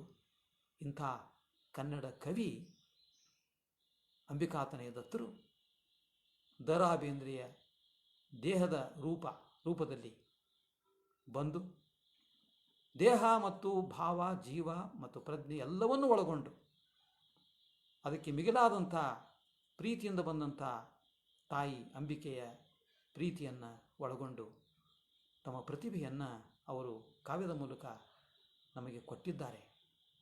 ಈ ಕಾವ್ಯವನ್ನು ಓದ್ತಾ ಅವು 1427 ಕವನಗಳು. ಅದರಲ್ಲಿ ನಾನಾ ವಿಧದಂಥ ಕವಿತೆಗಳಿವೆ, ಹೆಚ್ಚಾಗಿ ಭಾವಗೀತೆಗಳಿವೆ. ಅವನ್ನ ಹಾಡಬಹುದು ನಾವು. ಕನ್ನಡ ಭಾವಗೀತೆಗಳೇ ಇರಲಿಲ್ಲ. ಮೊಟ್ಟ ಮೊದಲು ಅವರು ತಮ್ಮ ಬೆಳಗು ಕವನ ಬರೆದರು 1921ರಲ್ಲಿ. ಅದು ಕನ್ನಡದ ಮೊಟ್ಟ ಮೊದಲ ಭಾವಗೀತೆ ಅಂತಲೇ ಹೇಳಬಹುದು. ಮೂಡಲ ಮನೆಯ ಮುತ್ತಿನ ನೀರಿನ ಎರಕವ ಹೊಯ್ದು, ನುಣ್ಣನ ಎರಕವ ಹೊಯ್ದು, ಬಾಗಿಲ ತೆರೆದು ಬೆಳಕು ಹರಿದು, ಜಗವೆಲ್ಲ ಹೊಯ್ದು ಜಗವೆಲ್ಲ ತೊಯ್ದು ಅಂತ ಅವರು ಆ ಕವನವನ್ನು ಆರಂಭ ಮಾಡ್ತಾರೆ. ಸೂರ್ಯೋದಯದ ಮತ್ತು ಭೂಮಿ ಮೇಲೆ ಆಗಿರತಕ್ಕಂಥ ಬೆಳಕನ್ನು ಅವರು ವರ್ಣನೆ ಮಾಡ್ತಾರೆ. ಅದೇ ಹೊತ್ತಿಗೆ ಪ್ರಕೃತಿಲಾಗತಕ್ಕಂಥ ಬದಲಾವಣೆಗಳು, ಪ್ರಕೃತಿ ಕೊಡ್ತಕ್ಕಂಥ ಗಾಳಿ, ಬಿಸಿಲು, ಇವೆಲ್ಲವನ್ನು ಅವರು ವರ್ಣನೆ ಮಾಡ್ತಾ ಒಂದು ಹೊಸ ಜೀವನ, ಅದು ಕಾವ್ಯದ ಜೀವನ ಹೌದು, ಬೇಂದ್ರೆ ಅವರ ವೈಯಕ್ತಿಕ ಜೀವನ ಹೌದು, ಕನ್ನಡ ನಾಡಿನ ಒಕ್ಕಟ್ಟಿನ ಜೀವನವೂ ಹೌದು. ಕನ್ನಡಿಗರಿಗೆ ಬೇಕಾಗಿದ್ದು ಪ್ರಜ್ಞೆ ಬೇಕಾಗಿತ್ತು. ನಾವು ನಮ್ಮವರನ್ನು ತಿಳ್ಕೊಳ್ಬೇಕು, ನಮ್ಮತನವನ್ನು ನಾವು ಅರ್ಥ ಮಾಡ್ಕೋಬೇಕು. ನಮ್ಮತನವನ್ನು ಅರ್ಥ ಮಾಡಿಕೊಂಡಾಗ ನಮಗೆ ಭಾರತದಲ್ಲಿ ಒಂದು ಸ್ಥಾನ ಇರ್ತದೆ. ಇವತ್ತೇನೂ ಇಲ್ಲಲ್ಲ ಅನ್ನೋದನ್ನು ಅವರು ನೋವನ್ನು ಅನುಭವಿಸಿ ಅದನ್ನು ಸಮಸ್ಯೆ ಅಂತ ಹೇಳ್ತಾ ಇಲ್ಲ ಅವರು. ಆ ಸಮಸ್ಯೆಗೆ ಪರಿಹಾರ ಏನು ಅಂತಂದರೆ, ಪರಿಹಾರ ಅನ್ನೋಕ್ಕಿಂತ ಆ ಸಮಸ್ಯೆಗೆ ಇರ್ತಕ್ಕಂಥ ದಾರಿ ಏನು ಅನ್ನೋದನ್ನು ಆ ಕವಿತೆಯ ಮೂಲಕ ನಮಗೆ ತೋರಿಸಿಕೊಡ್ತಾರೆ. ಅಲ್ಲಿಂದ ಬೇಂದ್ರೆಯವರ ಭಾವಗೀತೆಗಳ ಪ್ರಯಾಣ ಶುರುವಾಗ್ತದೆ. ಅವರು ಬರೆದಂಥ ಭಾವಗೀತೆ ಅಂತ ಒಂದು ಕವನವನ್ನು ಕೂಡ ನಾವಿಲ್ಲಿ ಗಮನಿಸ್ಬೋದು. ಅವ್ರು ಹೇಳ್ತಾರೆ, ಆ ಭಾಳ ಮಹತ್ವದ ಒಂದು ಸಾಲನ್ನು ಅವರ ಕವಿತೆ ಒಳಗೆ ಬರ್ತದೆ ಭಾವಗೀತೆ. ಈ ಭಾವಗೀತೆಯನ್ನು ಅವ್ರು ಬರೆದದ್ದು ಎಲ್ಲಿ ಅಂದರೆ ಜೈಲಿನಾಗಿದ್ದಾಗ ಬರೆದ್ರು ಅವರು. ಮೊಗದನ್ನು ಹಳ್ಳಿಯೊಳಗೆ ಬ್ರಿಟಿಷರು ಅವರಿಗೆ 6 ತಿಂಗಳ ನಜರ್ಬಂದಿ, ಓಪನ್ ಜೈಲ್ ಆ ಶಿಕ್ಷೆ ಕೊಟ್ಟಿದ್ದರು. ಬೇಂದ್ರೆ ಅವರ ವಿಶೇಷತೆ ಅಂತಂದ್ರೆ ಅವರು ಶಾಲಾ ಮಾಸ್ತರ್ ಆಗಿದ್ರಲ್ಲ, ಶಾಲಾ ಮಾಸ್ತರ್ ನೌಕರಿ ಹೋತು ಜೈಲಾಗಿದ್ದರಿಂದ. ಆದರೆ ಜೈಲಿಗೆ ಬಂದು ಅವ್ರು ಏನು ಹೇಳ್ತಾರೆ ಅಂದರೆ ಕೈದಿಗಳ ಮುಂದೆ, ನೀವೆಲ್ಲ, ನಾನು ಬೇಂದ್ರೆ ಮಾಸ್ತರ, ನೀವೆಲ್ಲ ನನಗೆ ವಿದ್ಯಾರ್ಥಿಗಳು. ಈ ಜೈಲಿನ ಶಿಕ್ಷೆಯನ್ನು ಕಷ್ಟ ಅಂತ ತಿಳ್ಕೊಳ್ಳೋದು ಬೇಡ, ಅಪಮಾನ ಅಂತ ತಿಳ್ಕೊಳ್ಳೋದು ಬೇಡ. ಈಗ ಈ ಜೀವನವನ್ನು, ಈ ಜೈಲಿನ ಜೀವನವನ್ನು ನಾವು ಶಾಲೆಯಾಗಿ ಪರಿವರ್ತನೆ ಮಾಡೋಣ. ನಾನು ಕವಿ ಇದ್ದೇನೆ, ಕವಿತೆ ಬರಿತೀನಿ, ಹಾಡು ಬರಿತೀನಿ, ನೀವು ಹಾಡು ಹಾಡ್ರಿ. ನಾಟಕ ಬರಿತೀನಿ, ನಾಟಕವನ್ನು ಆಡ್ರಿ. ನನಗೆ 4 ಭಾಷೆಗಳು ಬರ್ತಾವ, ಅದು ಕನ್ನಡ, ಮರಾಠಿ, ಸಂಸ್ಕೃತ, ಇಂಗ್ಲೀಷ್. ಈ ಭಾಷೆಗಳನ್ನು ಕಲಿಸ್ತೀನಿ, ನೀವು ಕಲೀರಿ. ಒಟ್ಟಿನಲ್ಲಿ ಈ ಜೈಲಿನ ಜೀವನ ಕಷ್ಟದ್ದು ನಷ್ಟದ್ದು ಅಂತ ಅನ್ಕೋಬೇಡ್ರಿ. ಈ ಜೈಲಿಂದ ಹೊರಗೆ ಹೋಗುವಾಗ ನಾವು ಒಳ್ಳೆ ಮನುಷ್ಯರಾಗೋಣ, ಒಳ್ಳೆ ಕನ್ನಡಿಗರಾಗೋಣ, ನಾಗರಿಕರಾಗೋಣ ಅನ್ನುವಂಥ ಮಾತನ್ನು ಹೇಳಿ 6 ತಿಂಗಳು ಅವರು ಹಿಂಡಲಗಿ ಜೈಲಿನೊಳಗೆ ಕಳೆದರು. ಕೊನೆಯ 6 ತಿಂಗಳ ಇನ್ನೊಂದು ವರ್ಷದ ಅವಧಿಯೊಳಗೆ ಅವರು ಮುಗದನ್ನು ಹಳ್ಳಿಯೊಳಗೆ ಕಳೆದರು. ಆ ಹಳ್ಳಿಯೊಳಗೆ ಕಲಿಯು ಮುಂದೆ ಆ ಜೀವನವನ್ನು ಕಳೆದ್ರು ಅಂತ ಅನ್ನೋದು ತಪ್ಪಾಗ್ತದೆ. ಬೇಂದ್ರೆಯವರು ಹೇಳ್ತಿದ್ರು, ನಾವು ಜೀವನವನ್ನು ಕಳೆಯುವುದಿಲ್ಲ, ದಿನಗಳನ್ನು ಕಳೆಯುವುದಿಲ್ಲ, ಜೀವನವನ್ನು ಗಳಿಸ್ತೀವಿ ಅಂತ. ಹೌದು, ಬೇಂದ್ರೆ ಅವರು 86 ವರ್ಷದ ಉದ್ದಕ್ಕೂ ಗಳಿಸಿದ್ದು ಹೆಚ್ಚು, ಗಳಿಸಿದ್ದನ್ನೇ ಕಾವ್ಯ ರೂಪದೊಳಗೆ ನಮಗೆ ಕೊಟ್ಟಿದ್ದು ಉಂಟು. ಅಂಥ ಬೇಂದ್ರೆ ಭಾವಗೀತೆ ಅನ್ನುವಂಥ ಒಂದು ಕವನವನ್ನು ಬರೀತಾರಲ್ಲೇ, ಆ ಕವನದೊಳಗಿನ ಸಾಲು ಭಾಳ ಮಹತ್ವದ್ದು. ಒಂದು ಏನು ಅಂತಂದ್ರೆ, ಭೃಂಗದ ಬೆನ್ನೇರಿ ಬಂತು ಕಲ್ಪನಾ ವಿಲಾಸ. ನನ್ನ ಮನಸ್ಸಿನೊಳಗೆ ಕಲ್ಪನೆಗಳು ಭೃಂಗದ ಹಾರಾಟದಂತೆ ಬಂದು, ಮಾತು ಮಾತು ಮತಿಸಿ ಬಂದ ನಾದದ ನವನೀತ. ನೋಡ್ರಿ, ಬೇಂದ್ರೆ ವ್ಯುತ್ಪತ್ತಿ ಜ್ಞಾನ ಅಂತ ಹೇಳಿದ್ನಲ್ಲ, ಬೇಂದ್ರೆ ಕಲ್ಪನೆಗಳಿವೆ, ಕವಿಯಾಗಿ ಕಲ್ಪನೆಗಳು ಅವ್ರಿಗೊಳಗೆ ಅವ, ಕಲ್ಪನೆಯ ಕನಸುಗಳವ. ಆದರೆ ಆ ಕನಸಿಗೆ ಅವುಗಳಿಗೆ, ಕಲ್ಪನೆಗಳಿಗೆ ಅಮೂರ್ತವಾಗಿದ್ದದ್ದನ್ನು ಮೂರ್ತಗೊಳಿಸ್ಲಿಕ್ಕೆ ಏನು ಬೇಕು? ಪದಗಳು ಬೇಕು, ಸರಿಯಾದ ಪದಗಳು ಬೇಕು, ಸುಂದರವಾದ ಪದಗಳು ಬೇಕು. ಆ ಪದಗಳನ್ನು ಕೂಡಿಸ್ಬೇಕು. ಪದಜ್ಞಾನ, ಪದಾರ್ಥ ಬೇಕು, ಪದ ಪರಂಪರೆ. ಆ ಪದ ಪರಂಪರೆಯನ್ನು ಕಟ್ಟೋದೇ ಅವ್ರ ಕೆಲಸ ಆಗಿತ್ತು, ಕಟ್ಟಿದ್ರು. ಅದಕ್ಕೆ ಅವ್ರು ಹೇಳ್ತಾರ, ಮಾತು ಮಾತು ಮಥಿಸಿ ಬಂದ ನಾದದ ನವನೀತ. ಕಾವ್ಯದೊಳಗೆ ಇದು ಭಾಳ ಮಹತ್ವದ್ದು. ಅಲ್ಲಿ ಬರ್ತಕ್ಕಂಥ ಪದಗಳು ಒಂದಕ್ಕೊಂದು ಮಥಿಸ್ಬೇಕು, ಅವರು ಮಂಥನ ಆಗಬೇಕಲ್ಲಿ. ಅಂದರೆ ಯಾವ ರೀತಿ ಮೊಸರನ್ನು ಕಡಿದು ಮಜ್ಜಿಗೆ ಮಾಡಿ ಅದರೊಳಗಿನ ಬೆಣ್ಣೆ ತೆಗಿತೀವಲ್ಲ, ಹಾಗೆ ಕವಿ ಮಾಡ್ತಕ್ಕಂಥ ಕೆಲಸ ಇದು. ಮಾತು ಮಾತು ಮಥಿಸಿ ಬಂದ ನಾದದ ನವನೀತ. ಕಾವ್ಯದಾಗ ಅದು ಬಂದಾಗ ನಾದದಿಂದ ಬರ್ತದದು. ಬೇಂದ್ರೆ ಅವರ ಕಾವ್ಯದ ವಿಶೇಷ ಲಕ್ಷಣ ಏನು ಅಂದ್ರೆ, ಇವತ್ತಿಗೂ ಅವರ ಪದಗಳನ್ನು ಯಾಕೆ ಕೇಳ್ತೀವಿ ಮತ್ತು ಹಾಡ್ತೀವಿ ಅಂದ್ರೆ ಅದರಲ್ಲಿರ್ತಕ್ಕಂಥ ನಾದಶಕ್ತಿ ಅಂತ ಹೇಳ್ಬೋದು. ಅಷ್ಟು ಹೇಳಿ, ಹಿಗ್ಗ ಬೀರಿ ಹಿಗ್ಗಲಿತ್ತು ತನ್ನ ತಾನೇ ಪ್ರೀತ. ಕಾವ್ಯ ಅಂದ್ರೆ ಇದು. ಹಿಗ್ಗ ಬೀರಿ, ಕವಿ ತನ್ನ ಹಿಗ್ಗನ್ನು ಬೀರ್ತಾನೆ, ಹಿಗ್ಗಲಿತ್ತು, ಹಿಗ್ಗನ್ನು ಕೊಡ್ತಾನೆ. ಕಾವ್ಯ ನಮಗೆ ಹಿಗ್ಗಿಸ್ತದ, ಇನ್ನೊಬ್ಬರಿಗೆ ಹಿಗ್ಗಲಿಕ್ಕೆ ಅವಕಾಶ ಕೊಡ್ತದ. ತನ್ನ ತಾನೇ ಪ್ರೀತ, ಅರ್ಥವಿಲ್ಲ ಸ್ವಾರ್ಥವಿಲ್ಲ, ಬರಿಯ ಭಾವಗೀತ. ಈ ಜೀವನ ಅನ್ನೋದು ಹೇಗೆ, ಜೀವನವನ್ನು ಯಾವ ರೀತಿ ನಾವು ಅರ್ಥ ಮಾಡ್ಕೋತೀವಿ ಅಂತಾರೆ ಭಾವಗೀತೆ ಅಂತ ಅರ್ಥ ಮಾಡ್ಕೋಬೇಕು. ಭಾವಗೀತೆಗೆ ಅವ್ರು ಹೇಳ್ತಾರೆ, ಅರ್ಥವಿಲ್ಲ. ಅರ್ಥವಿಲ್ಲ ಅಂದ್ರೆ ಅದು ಅರ್ಥಹೀನ ಅಂತಲ್ಲ, ಒಂದೇ ಅರ್ಥ ಇಲ್ಲ. ಓದ್ತಾ ಓದ್ತಾ ಓದುಗನ ಕಲ್ಪನೆ ಕೂಡ ಎತ್ತರಕ್ಕೆ ಹೋದಂಗೆ ವಿವಿಧ ಅರ್ಥಗಳು ಹೊಳಿತಾವ. ಅಂಥ ಅರ್ಥಗಳನ್ನು ಹೊಡಿಸುವ ಒಂದು ಸಂಸ್ಕಾರ ಓದುಗನಿಗೆ ಇರಬೇಕು. ಇವತ್ತಿಗೂ ಕೂಡ ನಮಗೆ ಬೇಂದ್ರೆಯವರ ಓದು, ಕಾವ್ಯದ ಓದು ಅಂದರೆ ಒಂದು ಹೊಸ ಸಂಸ್ಕಾರವನ್ನು ಕೊಡ್ತದೆ. ಅದು ನಮ್ಮ ವೈಯಕ್ತಿಕವಾದ ಸಂಸ್ಕಾರನೂ ಹೌದು, ಮತ್ತು ಭಾಷೆಯ ಜೊತೆಗೆ ನಮಗಿರ್ತಕ್ಕಂಥ ಸಂಬಂಧದ ಸಂಸ್ಕಾರವೂ ಹೌದು. ಆದ್ದರಿಂದ ಒಂದೇ ಅರ್ಥ ಇರೋದಿಲ್ಲ, ಒಂದೇ ವಸ್ತು ಇರೋದಿಲ್ಲ, ಒಂದೇ ಕಲ್ಪನೆ ಇರೋದಿಲ್ಲ, ಒಂದೇ ವಿಚಾರ ಇರೋದಿಲ್ಲ. ಅನೇಕ ಕಲ್ಪನೆಗಳಲ್ಲಿ ಕೂಡಿಕೊಂಡು ಹೊಸ ಹೊಸ ಅರ್ಥವನ್ನು ಹೊಡಿಸುವ, ಕಲ್ಪನೆಯನ್ನು ಬಿತ್ತರಿಸುವ. ಹಿಗ್ಗಲಿತ್ತು, ಅರ್ಥವಿಲ್ಲ, ಒಂದೇ ಅರ್ಥ ಇರೋದಿಲ್ಲ, ಸ್ವಾರ್ಥವಿಲ್ಲ. ಸ್ವ ಅರ್ಥ ಅಂದ್ರೆ ಅದು ಕೂಡ ಆ ಕವಿತೆಯೊಳಗೆ ಅರ್ಥ ಇರೋದಿಲ್ಲ, ಕವಿತೆಯನ್ನು ಮೀರಿಯೂ ಕೂಡ ಅರ್ಥ ಇರ್ತದೆ. ಕವಿತೆಯನ್ನು ಮೀರಿದ್ದು ಯಾವುದು ಅಂತಂದ್ರೆ ನಮ್ಮ ಜೀವನ. ಒಂದು ಕವಿತೆಯನ್ನು ಓದಿದಾಗ, ನಾವು ಮಂಥನ ಮಾಡಿದಾಗ, ಮತ್ತೆ ಅದ್ರ ಬಗ್ಗೆ ವಿಚಾರ ಮಾಡಿದಾಗ ನಮಗೆ ಹೊಳಿತಕ್ಕಂಥ ಅನೇಕ ಕಲ್ಪನೆಗಳು, ಜೀವಪರವಾಗಿರುವಂಥ ಕಲ್ಪನೆಗಳು ನಮ್ಮ ಜೀವವನ್ನು ಬೆಳೆಸ್ತಾವವು. ಒಂದು ಮಾತು ಇಲ್ಲಿ ಹೇಳಬೇಕು ನಾವು, ಬೇಂದ್ರೆ ಅವರ ಕವನಗಳನ್ನು ಓದಿದ ಯಾವುದೇ ಮನುಷ್ಯ ಆತ್ಮಹತ್ಯೆಯ ಮನಸ್ಸನ್ನು ಮಾಡೋದಿಲ್ಲ. ಆತ್ಮಹತ್ಯೆಯನ್ನು ಮೀರಿದಂಥ ಒಂದು ಜೀವನ ಕಲ್ಪನೆ ಅವನಿಗೆ ಬರೋದ್ರಿಂದ ಆತ ಬದುಕುತ್ತಾನೆ, ಕಷ್ಟಗಳನ್ನು ಎದುರಿಸ್ತಾನೆ, ಸಂಕಷ್ಟಗಳನ್ನು ಎದುರಿಸ್ತಾನೆ, ಅಪಮಾನಗಳನ್ನು ಎದುರಿಸ್ತಾನೆ, ಬದುಕ್ತಾನೆ. ಆ ಬದುಕು ಅವನಿಗೆ ಹೊಸ ಬೆಳಕನ್ನು ಕೊಡ್ತದೆ. ಬದುಕಿನ ಬೆಳಕು ಕೊಡ್ತದೆ, ಸಾಯೋವಾಗ ಕತ್ಲಿನೇ. ಬೇಂದ್ರೆ ಬೆಳಕಿನ ಕವಿಯಾಗಿದ್ದರಿಂದ ಅವರು ಅಂಥ ಸಂಕಷ್ಟಗಳ ನಡುವೆ, ಅವರ ಕಾಲಕ್ಕೆ ಭಾಳಷ್ಟು ಸ್ವಾತಂತ್ರ್ಯ ಇರಲಿಲ್ಲ. ಮಧ್ಯೆ ಮಾತು, ಸ್ವಾತಂತ್ರ್ಯನ ಪ್ರಶ್ನೆ ಮಾಡಲಿಕ್ಕೆ ಹೋದ್ರೆ, ವಿಡಂಬನೆ ಮಾಡಲಿಕ್ಕೆ ಹೋದ್ರೆ ಅವ್ರಿಗೆ ಜೇಲಾತು. ಆ ಜೈಲು ಜೀವನವನ್ನು ಅವ್ರು ಕೆಟ್ಟ ಅಂತ ತಿಳ್ಕೊಳ್ಳಿಲ್ಲ. ಇದೊಂದು ಪಾಠ, ಇದೊಂದು ಅನುಭವ. ಆ ಅನುಭವವನ್ನೆಲ್ಲ ಅವರು ತಮ್ಮ ಹೆಂಡತಿ ಎದುರಿಗೆ ಸಖಿ ಗೀತದೊಳಗೆ ಹೇಳ್ಕೋತಾರೆ. ಆ ಕವಿತೆ ಕೂಡ ತಮ್ಮ ಜೀವನವನ್ನು ಕಟ್ಕೋಬೇಕು.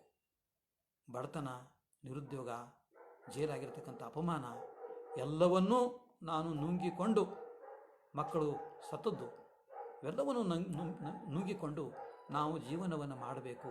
ಆ ಜೀವನಕ್ಕೆ ತಳಹದಿ ಪ್ರೀತಿ, ತಾಯಿ ಕೊಟ್ಟ ಪ್ರೀತಿ, ಕನ್ನಡ ತಾಯಿ ಕೊಟ್ಟಂಥ ಶಕ್ತಿ, ಇವೆರಡೂ ನನ್ನಲ್ಲಿದ್ದಾಗ ನಾವು ಯಾಕೆ ಜೀವನದೊಳಗೆ ನೊಂದುಕೊಳ್ಬೇಕು, ಈ ಜೀವನವನ್ನು ನಗ್ನಗ್ತಾ ಎದುರಿಸಬೇಕು ಅನ್ನೋದು ಇನ್ನೂ ಬೇರೆ ಬೇರೆ ಪದ್ಯಗಳು ಅವರು ಹೇಳ್ತಾರೆ.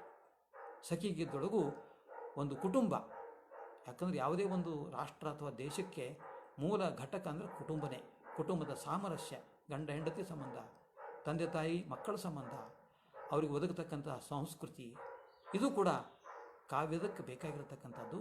ಕನ್ನಡ ಕುಟುಂಬದ ಸಂಸ್ಕೃತಿ ಹೇಗಿದೆ ಅನ್ನೋದನ್ನು ತೋರಿಸ್ತಕ್ಕಂಥ ಅವರ ಕಾವ್ಯ ಸಖಿ ಗೀತ ಅಂತಲೇ ಹೇಳ್ಬೋದು. ಅವರ ಪ್ರತಿಯೊಂದು ಕವಿತೆಗಳು ಕೂಡ ನಾದಲೀಲೆ ಇರಲಿ, ಸಖಿಗೀತೆ ಇರಲಿ, ಹಾಡು ಪಾಡು ಇರಲಿ, ಉಯ್ಯಾಲೆ, ಇವೆಲ್ಲವನ್ನು ನೋಡಿಕೊಂಡಾಗ ಜೀವನದ ಬೇರೆ ಬೇರೆ ಘಟ್ಟದ ಅನುಭವಗಳನ್ನು ಅಲ್ಲಿ ಸಂಕೇತ ಮಾಡಿಕೊಂಡು ಅವರು ತಮ್ಮ ಕಾವ್ಯವನ್ನು ಹೇಳ್ತಾರೆ. ಬೇಂದ್ರೆ ಭಕ್ತ ಕವಿಯವರು.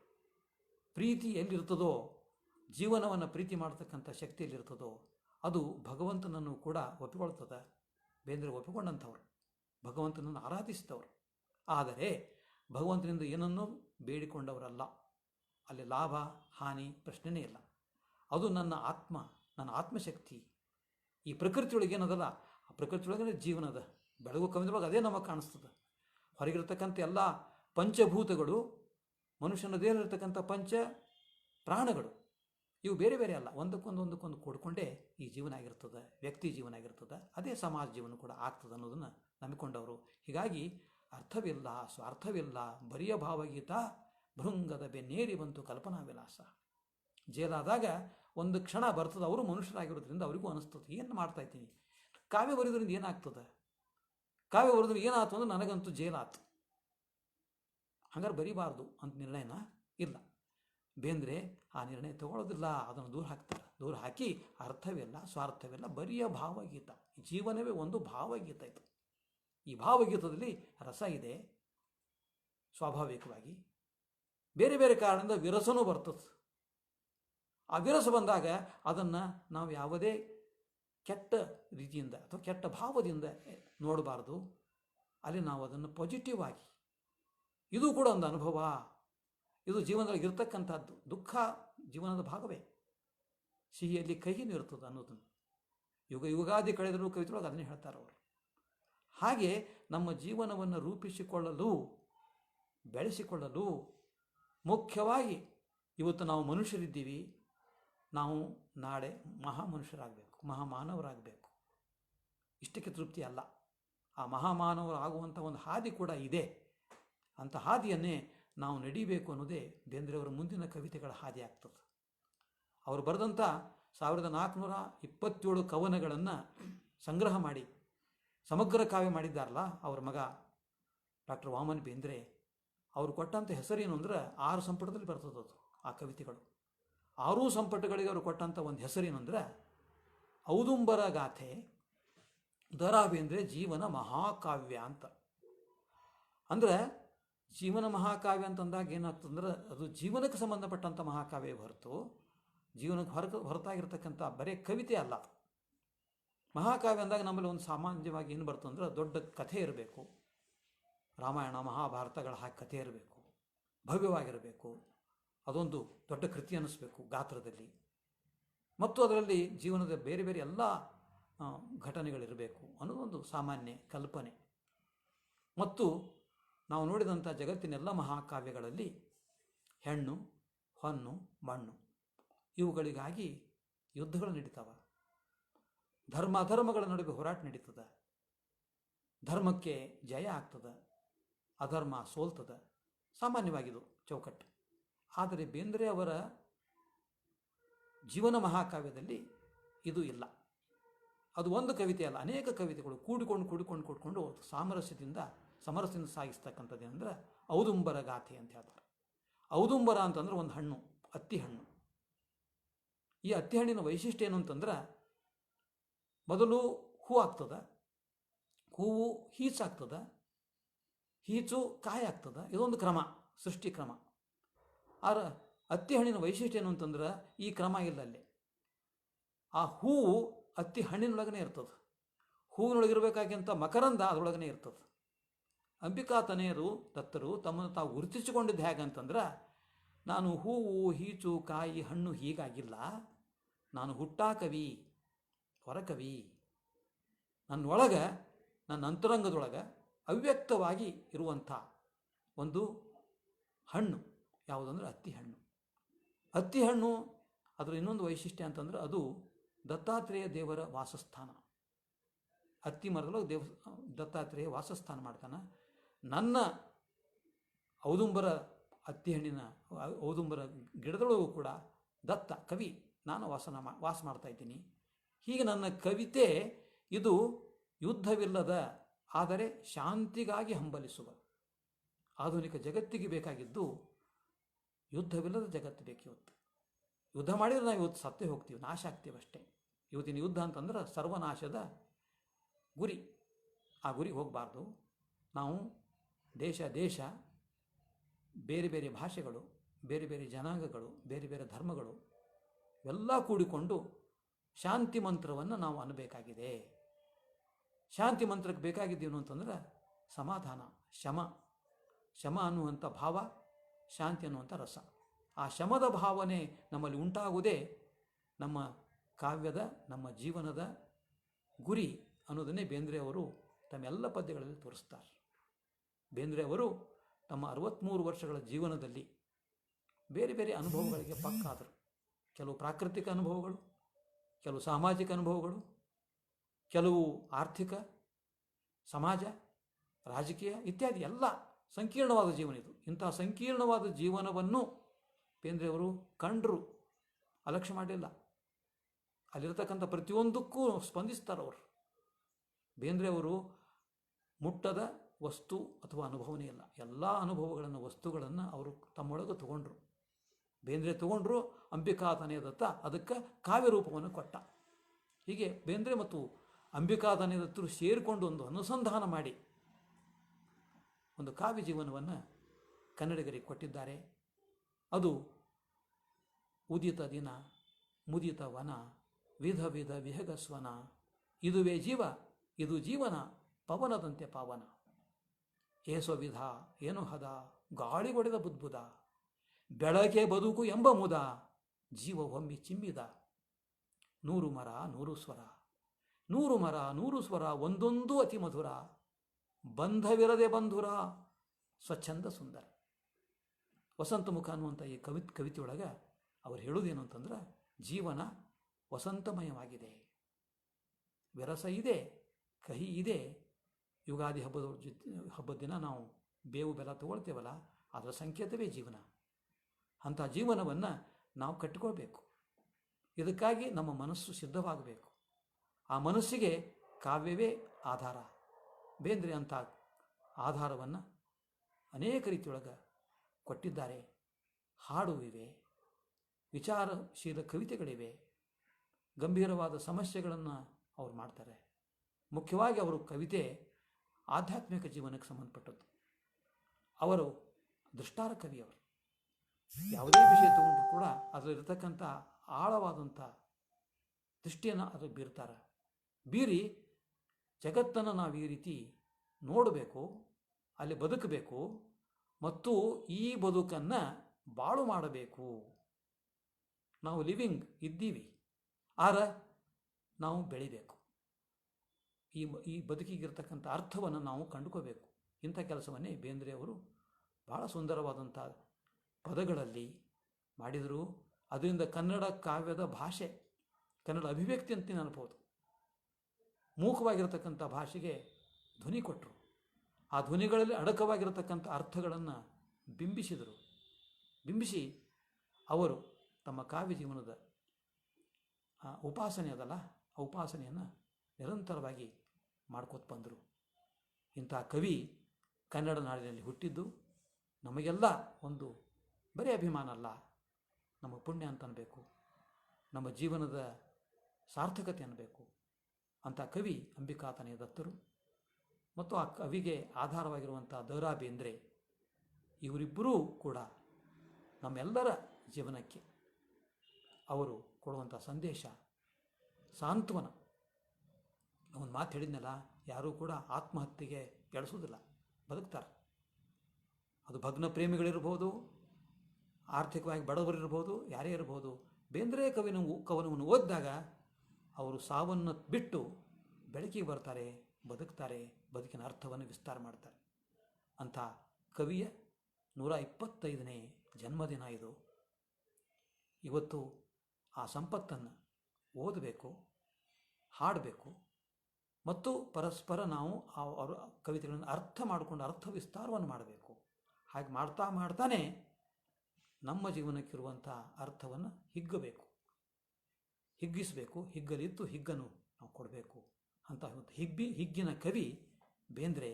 ಇಂಥವ್ರ ಬಗ್ಗೆ ಈ ಮಾತುಗಳನ್ನು ಹೇಳಲಿಕ್ಕೆ ಅವಕಾಶ ಕೊಟ್ಟಂಥ ಸಾಧನಕೇರಿ ಸಾಹಿತ್ಯ ಸಂಗೀತ ವೇದಿಕೆ ಅವರಿಗೆ ನಾನು ಧನ್ಯವಾದಗಳನ್ನು ಹೇಳ್ತೀನಿ.